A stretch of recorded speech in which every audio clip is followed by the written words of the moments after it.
শুভরাত্রি বন্ধুরা সবাইকে। এটা আমার একটা ব্লাউজের হাতা। তো কেমন লাগেছে বলবেন। যদি আমার কাজ ভালো লাগে তাহলে লাইক করবেন, শেয়ার করবেন, প্লিজ আমার সাথে থাকবেন। তো এটা ব্লাউজের পিছন তো কেটে নিচ্ছি। কাটার পর উল্টে নেব, তারপর সেলাই করব। এবার সামনের পাটটা লাইলিন বসিয়ে উল্টে সেলাই করব।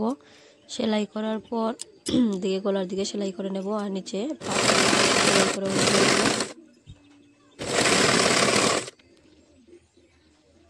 এবার উল্টে নিলাম, তারপর উপরে একটা চাপ সেলাই দিয়ে দেবো গলাতে, আর নিচে দিয়ে দেবো।